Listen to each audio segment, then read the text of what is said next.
Students, आज पुनः मैं एक नए वीडियो के साथ आपके सामने पुनः उपस्थित हूँ। सभी का फिर से स्वागत। निश्चित रूप से आप वीडियो को देखते हैं, आपको पसंद आता होगा। पसंद आए करें तो निश्चित रूप से आप उसको लाइक, शेयर और सब्सक्राइब करें ताकि इस तरह की वीडियो आपको हमेशा मिल सके। अब बात आती है जो मैं आपको पढ़ा रहा था, डू एज डायरेक्टेड।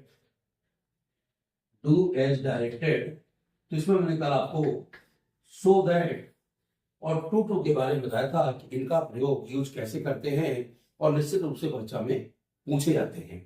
इसी तरह से यदि आपका आगे आता है, मैं चर्चा कर रहा हूं, नो सूनर देन, ये बहुत आता है। एक 9th से लगाकर 12th तक के लिए महत्वपूर्ण है।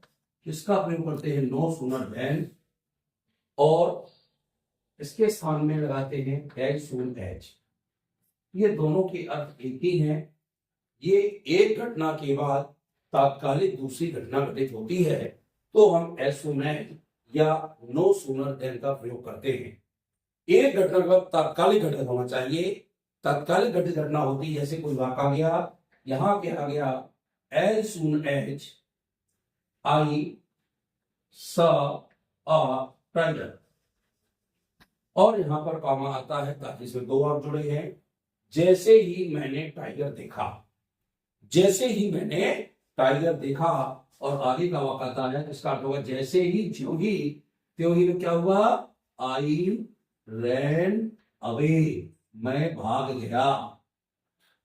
अब आपको पता है एक घटना के बाद तात्कालिक दूसरी घटना घटित होती है। जब एक घटना के बाद तात्कालिक दूसरी घटना घटित होती है तो उसमें हम एज सून एज का प्रयोग करते हैं। इस वाक्य को ऐसा भी लिखा सकता है, आई रैन अवे, और बीच में रख सकता है as soon as I saw a tiger. ये वाक्य ऐसा भी आ सकता, अथवा चाहे ऐसा लिखकर परीक्षा में आए और चाहे इस तरह से परीक्षा में लिखकर आए। ये दो तरह से लिख सकता है। यदि हमने एज सून एज का प्रयोग बीच में किया है तो यहां पर कामा का प्रयोग नहीं होता है। लेकिन यदि एज सून एज प्रारंभ में लगा है तो दूसरे वाक्य को जोड़ने से पहले कामा का प्रयोग करते हैं, जिसका अर्थ होता है ज्यों ही। इसका अर्थ होता है, लिख दे यहां पे, जैसे ही और ज्यों ही या त्यों ही, एक घटना के बाद दूसरी घटना इसमें तात्कालिक घटित होती है। अब कहेगा, इसमें कहेगा use no sooner than and rewrite the sentence. एक घटना के बाद, अब ध्यान रखना क्या कि इसमें कहता है use no sooner dash than and rewrite the sentence, यानी यूज करो किसका, नो सूनर देन का। और ऐसा भी आता है use no sooner than in place of as soon as. ऐसा दे दे तो आपके लिए और आसान हो गया, ये क्लियर हो गया कि हमें in place of means as soon as के स्थान पर नो सूनर देन का प्रयोग करना है। तो आपको ध्यान रखिएगा, एज सून एज यदि प्रारंभ में आए और चाहे बीच में आए, यदि बीच में आता है तो इसको स्टार्ट तो यहां से करेंगे और इस वाक्य को पहले लाएंगे और ये वाक्य बाद में चला जाएगा। और इसमें यदि है तो इसमें तो पहली वाक्य है। अब देखो इसको बनाएंगे कैसे, एज सून एज के सामने सबसे पहले लगाते हैं नो सूनर। अब आप देख रहे हैं इसमें क्या है, बीच में डैश है। डैश का मतलब यहां कुछ ना कुछ पहले लिखा जाएगा और दूसरे वाक्य को जोड़ने से पूर्व देन लगाया जाएगा। या तो ध्यान रखना है, सून एज आ गया, एज सून एज से सामने क्या लिख दिया, नो सूनर। अब इस वाक्य को पहले लिखा जाएगा, चाहे ये वाला मान ले, ये तो पहले है ही है, लेकिन यदि इस तरह से आता है तो इस वाक्य को पहले लिखेंगे। इसको लिखने में तरीका ये होता है कि नो सूनर के बाद हेल्पिंग वर्ब आती है। तो हम पहले टेंस को पहचानेंगे। टेंस को पहचानने के बाद जिस टेंस में होगा उस टेंस की हेल्पिंग वर्ब पहले आएगी। आपने देखा ये वाक्य पास्ट सिंपल है। क्यों है, क्योंकि यह क्रिया का सेकंड फॉर्म लगा है।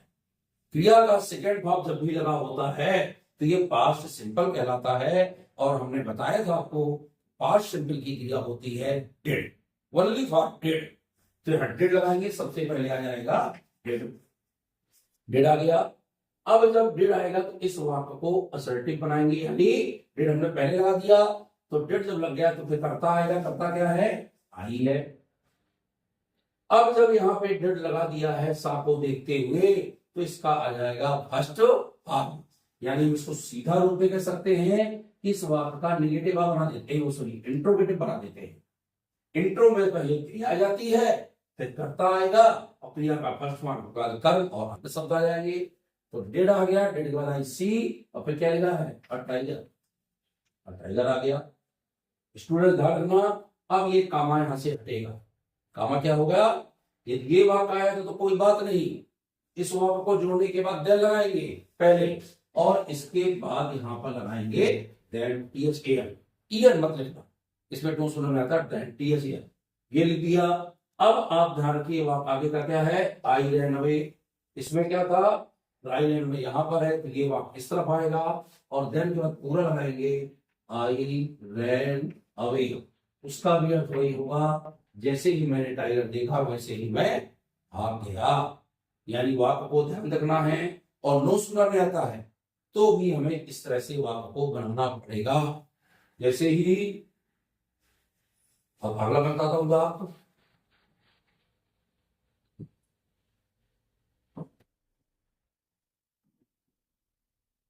जेल क्या जाए, as soon as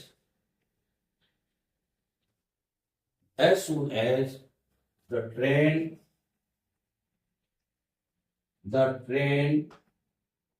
reached at the station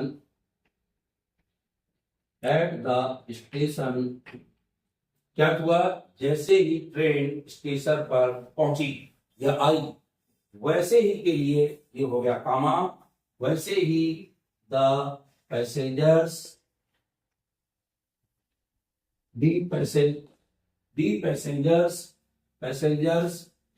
ran away with their loads। Very important बात, जैसे ही ट्रेन स्टेशन पर पहुंची वैसे ही, ये घटना तत्काल घटित होती है, आपको पता होगा। जैसे ही बस स्टैंड पर आती है तो यात्री फौरन अपना सामान लेकर भागते हैं, जैसे ही ट्रेन स्टेशन पर आती है वैसे ही यात्री विद देयर लोड्स अपने सामान के साथ भागे, यानी दौड़े कहाँ की ओर, ट्रेन की ओर या बस की ओर। ये वाक्य है। फिर आपने देखा कि जो वाक्य है ये पास्ट सिंपल है, यहां यह भी आ सकता था as soon as the train reaches at the station, तो नीचे जाता तो प्रेजेंट सिंपल हो जाता और प्रेजेंट सिंपल हो जाता जिसकी क्रिया शुरू में क्या लग जाती, डज। यदि क्रिया में एस या ईएस आए तो पहले आप डज लगाएंगे, यदि क्रिया का फर्स्ट फॉर्म आए तो डू लगाएंगे, तो प्रेजेंट सिंपल है।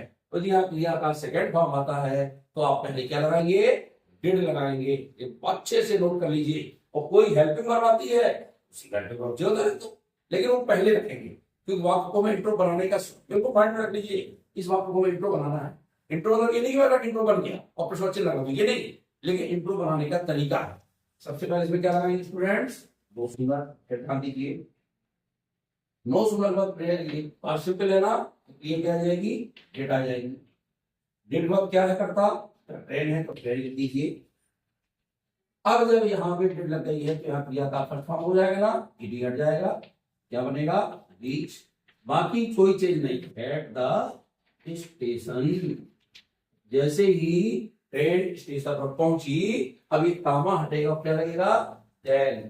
देन के बाद जो दूसरा वाक्य है इसको हमें पूरा जो बातें उतार देना है, इसमें किसी प्रकार का चेंज नहीं करना है, यह ध्यान रखिएगा। अब जैसे ही वाक्य को लिखते हैं तो सिर्फ ये वाक्य जो है इसमें चेंज करते हैं, इसमें क्रिया को पहले लिखते हैं और बाद में वाक्य को लिख करके आगे देन लगाने के बाद हम सेकंड वाक्य में कोई चेंज नहीं करते हैं। और जैसे ही मान लो इस तरह का वाक्य इस तरफ आता है, बीच में सूरज लगता है तो एज सून एज को तो शुरू में लिखेंगे, लेकिन आगे वाले वाक्य को जो एज सून एज के साथ लगाए, ध्यान की एज सून एज के साथ जुड़े वाला वाक्य, जो जुड़ा होगा उसी का हमें वाक्य को आगे लिखना है, उसकी क्रिया पहले लगाना है, सहायक क्रिया हेल्पिंग वर्ब, और फिर कर्ता लगाकर टेंस के अनुसार मुख्य क्रिया लगा देना है। कर्म अनुशब्द जो आते हैं उनको लगाना है, यदि नहीं आते हैं तो उनको लगाने का काम नहीं है। यानी इसमें यह होता है कि एक घटना के बाद दूसरी घटना तात्कालिक घटित होती है। बहुत से ऐसे हैं, जैसे हम कहते हैं जैसे ही स्विच ऑन किया बल्ब जल गया, तो इसमें रुकावट नहीं होती। इसमें जैसे ही एक घटना घटित होती है वैसे दूसरी घटना स्टार्ट फौरन हो जाती है, बिना कहे, पलक झपकते ही। जैसे वो पलकें झपकती ना, उसी तरह घटना घटित होती है। अब ये नहीं कि हमने सेब देखा अब खड़े हैं, ऐसा नहीं होगा। देखा और भागे, यानी इसमें सोचने का कोई काम, सोचेंगे तो माइंड तो कंसर्न करेगा, माइंड कंसेंस देगा, आपको चेतावनी देगा, तुरंत वो घटना घटित हो जाती। जैसे पलक झपकते ही ऐसी घटना घटित होती है। सिर्फ हमको यहाँ से एक वाक्य को आगे बढ़ाना है और एक वाक्य को लिख करके उस घटना को लिखते हुए, तो हम बता दें आपको एज सून एज के स्थान में नो सूनर, और जब नो सूनर लगाएंगे, अब मान लो इसी के स्थान में कहता है नो सूनर की जगह एज सून एज लगाएं, ऐसा भी हो सकता है उल्टा। तो फिर कुछ नहीं करना, नो सूनर के स्थान में क्या लगा दोगे, एज सून एज, और इस वाक्य को फिर असर्टिव कर देंगे आप। एक क्रिया डिड हटेगी ना, तो कर्ता पहले आएगा, और डिड हटाएंगे तो क्रिया का क्या लगाएंगे, सेकंड फॉर्म आएगा, एट द स्टेशन। अब ये देन भी हटेगा, क्योंकि नो सूनर के साथ देन भी हटता है, और देन हटेगा तो क्या लगेगा, कॉमा लगेगा, और फिर आगे के वाक्य में कोई चेंज नहीं होगा, जो का त्यों लिखा जाएगा। इस तरह से स्टूडेंट हम नो सूनर और एज सून एज का प्रयोग करते हैं। इस तरह के मैं बहुत सारे प्रयोग आपको बताऊंगा जो आपको एग्जाम में बहुत महत्वपूर्ण है, और इसमें आपको गलतियां कहीं नहीं होंगी। यदि आपने मेरा नियम याद कर लिया, इस तरह से बना लिया, तो कहीं पर गलत होने का चांस नहीं है। और इसमें कोई समस्या है, कोई क्वेश्चन हो, तो कमेंट करके मुझसे पूछे जरूर। मैं बारंबार कहता हूँ कि आप कमेंट करेंगे, मैं देख करके आपके आंसर अगले वीडियोज में जरूर दूंगा। इस तरह से आपको no sooner as soon as का प्रयोग करना है। बहुत बहुत धन्यवाद।